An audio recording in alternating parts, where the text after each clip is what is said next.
Coming up on Mountain News this morning, we see reports of fires here in the mountains as we experience some high wind speeds, and Kentucky lawmakers pass several important bills over in the state capitol.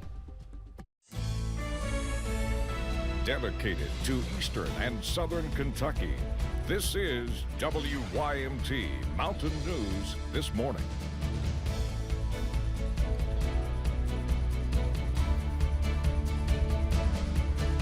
Good morning. I'm Dakota Makris, and it's 6 o'clock on this Thursday morning. Thank you so much for always waking up with us. And let's take it over to Brandon, who is tracking some, is it really raining? I don't really know. In some parts, I guess. In some parts, yeah. It's not what we hoped it would be because, of course, there's still a lot of fires burning out there, including that massive one in East Tennessee that Will Puckett's to continue to cover that for us this morning.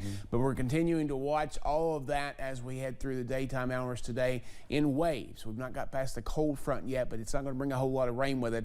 Still going to be breezy for a while longer, even though the high wind warning and the wind advisory has been allowed to expire just a little bit early. Let's take a look and see what's going on out there on Live Pinpoint Doppler radar. Heaviest bands, which we were expecting kind of in the overnight hours, have already pushed out. They pushed through a little bit early, but we have some more trying to develop back off to our west there, back into parts of the I-75 corridor, up toward the I-64 corridor. And then the cold front is still out past I-65, so it's going to be a while before it gets here. Some rain falling on the high knob camera over at UVA Wise, where temperatures have fallen to 55. It's also 55 in Hazard. 66 now in Logan, where they're getting some heavier bands of rain. 58 in London, 59 Somerset and Williamsburg, so temperatures continue to drop this morning. It's hard to try to find a medium there to try to give you a morning temperature because of the simple fact that, we had Logan at 70 just a few minutes ago, and most locations out toward the I-75 corridor in the upper 60s earlier. So again, 25 degrees colder this morning in Middlesboro than it was this time yesterday. 10 degrees colder, Pikeville 27 degrees colder, and Ashland 10 degrees warm, or excuse me, all these are warmer. I'm sorry. 25 degrees warmer, Middlesboro, Ashland 27, Pikeville 10, Prestonsburg 17, 13 in Somerset. The only spot that is colder than this time yesterday is Monticello at 3 degrees colder. 64 is the average high. I do believe we'll rebound just a little bit as we head toward lunchtime before that cold front swings through here into the mid to upper 60s. 85 is our record for today, set back on this day in 1986. Dakota? All right, Brandon, thank you again.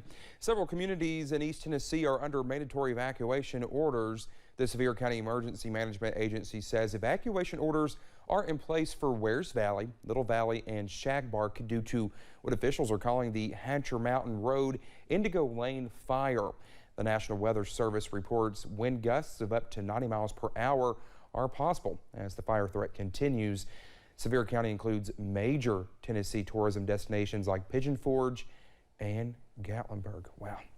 Unfortunately, on Wednesday, fires were raging in counties across our region, and firefighters remind you to listen to burn bans. Call 911 at the first sign of trouble, because we would much rather respond to something that, isn't really a problem for us than we would responding in your house be completely on fire. Fire experts advise people who need to evacuate their home during a fire to close all of the doors on the way out. This is the best way to slow the fire if it spreads. More than 30,000 power outages have been reported across the Commonwealth. Local crews are preparing to respond to power outages if the high winds and storms lead to more outages. And with the threat of fires not completely gone, they're also worried about forest fires, saying if a fire is around their power lines and transformers, well, then they have to wait for fire crews to give them the okay before going in. They also caution against going near downed lines. Stay away from all power lines, periods. Do not try to trim trees around power lines, even if you think it could be cable or internet or some other line you see on the ground. Well, if you see downed lines, you are asked to call the power company or 911. Well, during the pandemic, we saw very few flu cases, but with restrictions lifted, numbers are starting to pick back up here in the Commonwealth. CDC research reports that flu cases in some states were at low levels the week of March 12th, but increased to moderate levels the next week. The Kentucky Department of Public Health reports around 3,500 cases this flu season so far. We're not concerned about wearing our mask. We're not washing our hands as much. We're not paying as much attention to social distancing. Well, health experts say flu prevention is key. They recommended getting the flu vaccine and the COVID-19 vaccine if you have not already. Well, Doctors Day was celebrated across the country yesterday, including here in the Commonwealth. Baptist Health celebrated its more than 180 physicians, many of whom have spent the last 2 years on the front lines of the COVID-19 pandemic. But after more than 2 years, the light at the end of the tunnel seems to be visible. We're still here. We're still taking care of you, regardless of how you feel, regardless if you're not nice. Fortunately, it looks like we have a little bit of air right now, and we don't have any COVID patients. Well, health experts say medical professionals will not stop working hard. National Nurses Day is held in the month of May. Lawmakers have passed top priority bills ahead of the deadline before the 2-week veto period. That includes the budget, which features pay increases for state employees and significant funding for education. Chad Hedrick has the latest. Several lawmakers on both sides of the aisle saying that this budget plan is, quote, the best budget that they have seen in several years. However, Democrats still voicing their disappointment that mandated teacher raises were not included. It's the best budget that I've ever had the privilege to vote on, and I hope that we will be able to work with this moving forward. Kentucky's 2-year spending plan has gotten final support from most Kentucky lawmakers, giving state employees an 8% raise this year and up to 12% the second.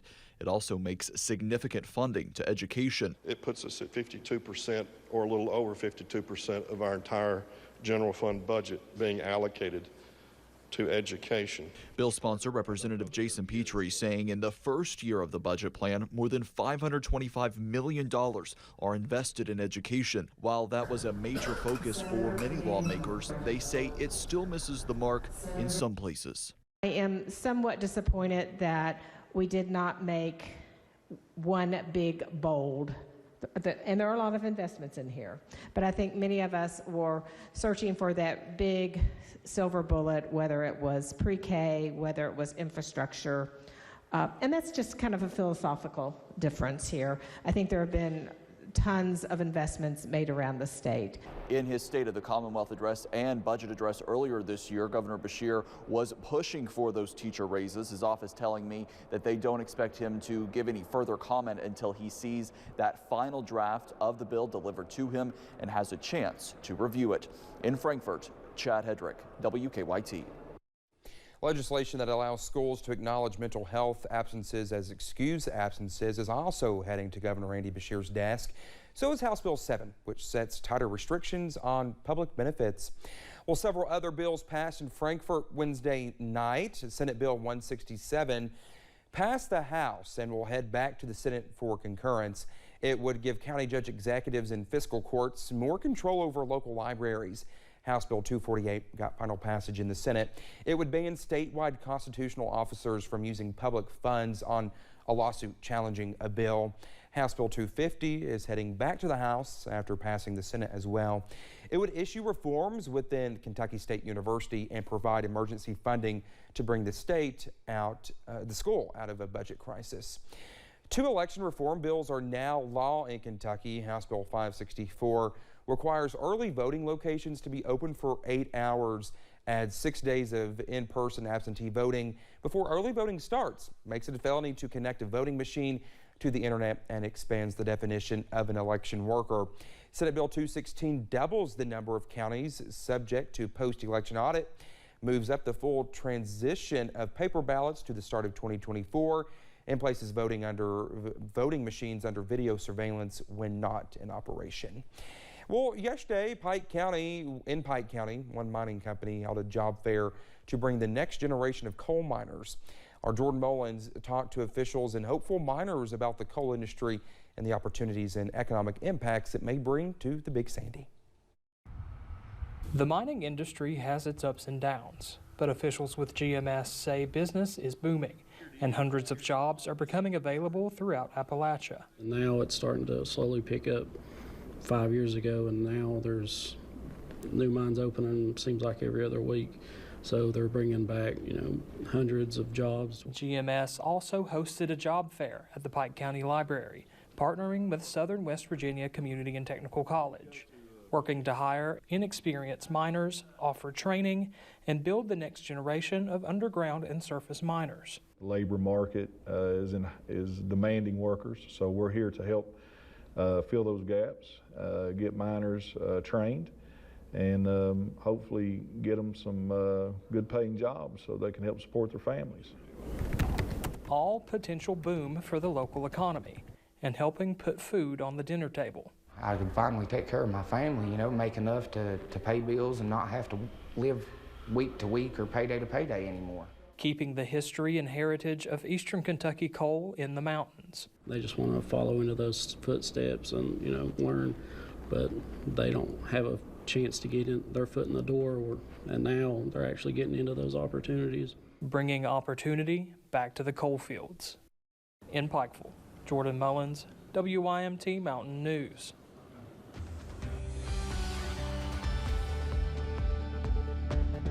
6:10 here on this Thursday morning. We continue to track some rain showers across parts of our region. The severe weather did not develop overnight, so that's a good thing. Unfortunately, the wind has been a major factor, so that might even be our severe weather we've had. Lots of wildfires popping up across our region and down in East Tennessee as well. So these rain chances have dampened some of those this morning, but I don't know if they're completely out yet. Still checking on that this morning. Temperatures have dropped just a little bit, though. 50s and 60s out there this morning. 55 Hazard and Wise, and is 66 in Logan, 67 in Charleston, and again 67 in Jackson. So again, keeping a close eye on that. Winds have died down just a little bit on the consistent wind speeds. We're down to about 10 to 22 miles per hour, and you see the gusts are back now to 20 to 30. So that's why the high wind warning was allowed to expire early, and the wind advisory also allowed to expire on time there this morning about 11 minutes ago. 66 your forecast high today. Still breezy until we get past that cold front, which will be later today.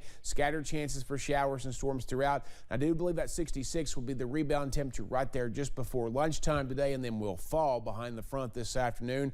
March roars like a lion on the way out. April starts on a nicer note, and more chances for showers and storms come as we head into next week. Dakota?